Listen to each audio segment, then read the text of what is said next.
President Trump's job approval takes a nosedive in the latest Gallup poll. His overall approval sitting at just 37%, with nearly 60% disapproving of how Trump is handling his job as president.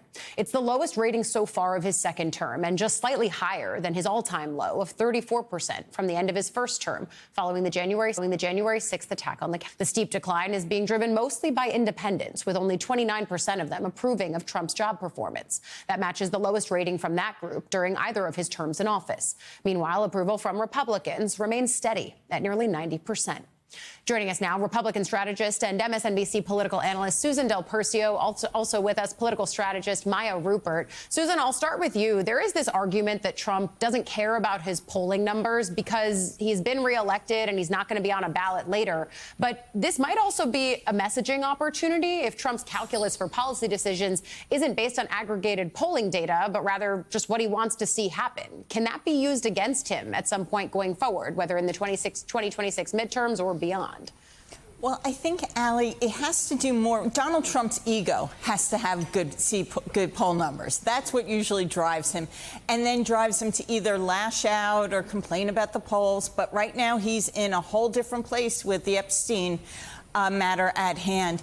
I think with Donald Trump, when he's not selling, he's losing. And we haven't seen him like we typically do. He hasn't done a rally in a while. He hasn't been doing the things he typically likes to do, whether he's running for office or president. So presidents right now, and I think about Joe Biden an awful lot after he passed the Build Back Better bill. Democrats then said there's so much to talk about. Republicans now say there's so much to talk about. But it seems like the American public really wants to see their president more out there campaigning and talking to them versus actually doing the job they elected them to do. Yeah, you have to actually talk about it, right, Maya? I think that's a pitfall that even Democrats would admit they fell into after what Susan points out was a bill that was packed with various policy priorities, and ultimately it wasn't exactly connected to Biden and Democrats. So is there a lesson for Republicans here, frankly? I think there is a huge lesson, and I think they're going to have to make a decision about how they want to run in midterms and whether or not they think talking about the details of this bill are actually going to help.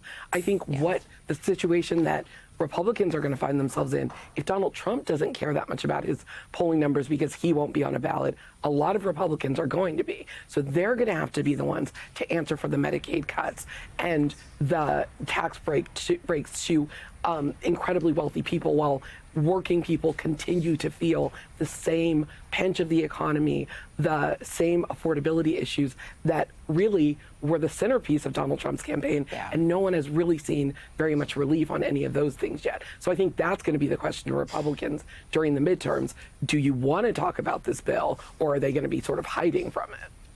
You talk about how affordability issues were so central in 2024, but the other piece of Trump's message was on immigration. And if you look, Susan, in a lot of the polling that's been coming out in a steady drip over the course of the last few weeks, yes, we are seeing the base right now mad at him over Epstein. But what polling has picked up is that the larger electorate that may have voted for him are actually feeling the most disappointed by what he's done on immigration, the overreach in the way that they've pushed those policies on deportation. What is the lesson there? It doesn't sound like the administration is actually stopping any of the ways that they're doing deportations now. They're only ramping up. Yeah, I think it breaks out in two ways, Allie. The numbers that we see with independents has to do with, frankly, the meanness of how they are going after immigrants in this country. But then there's also the issue of, why hasn't my life gotten any better? Argument. And that's what I think we see in these polls, is that Donald Trump, he is doing what he said he was going to do, but they don't feel that they're any better off than under Joe Biden. And a perfect example of that is the tax cuts that they were able to keep weren't new to people. Yes. They've had them for several years. So their life is basically the same. They're relying on Donald Trump to change something. And right now, they're not seeing change. Yeah, I think that that's a really important point. We've been singing that song for a while here on Way Too Early in Morning Joe, that these are not new tax cuts. Maya, I also want to ask you, because you've been focused on this, the efforts being made by some in the Democratic Party to reach out to the quote-unquote manosphere. You've been cautioning against Democrats using this as a metric for who should be the next leader of the party. I think there's been this knee-jerk reaction to say, oh my gosh, you had one successful appearance on Joe Rogan, you should be the next leader. I mean, is that just a sign of how the party is just kind of casting anywhere for someone who could lead them? I think yes. I think what's happening right now is everyone is looking around and trying to figure out what is the future of the Democratic Party. And I think for the folks that are going on these podcasts and doing a good job, that's great. We should be expanding our audience. But exactly, Ali, to your point, what I want to caution people about is using the ability to go on those shows and impress a host or impress the audience as our proxy for who should be leading. Because what we need to be realistic about is that podcast atmosphere, that manosphere, it really developed out of this sense of, people feeling like elsewhere they couldn't say what they wanted to say. So a lot of these pods are sort of based in this kind of casual misogyny that what you will notice, I think, is that there are a lot of men who can maybe go in there and score some great points, but you're not going to necessarily see the same thing with our women leaders in the Democratic Party. So what I don't want to see is that become the proxy for who should be leading us, because I think we will look around and notice that it's only men that we're talking about if that's what we're using as our metric. And that doesn't mean that we don't have incredible women leaders who would be absolute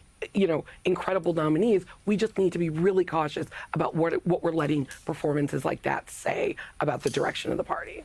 It will surprise exactly no one here that I think that this point is so important as we go forward, the ways in which we adjudicate female leadership differently and female authenticity in the media space differently for presidential contenders than we do for men. May or may not have written a book about this. It is really important. Maya Rupert and Susan Del Percio, thank you both for ending the week with us.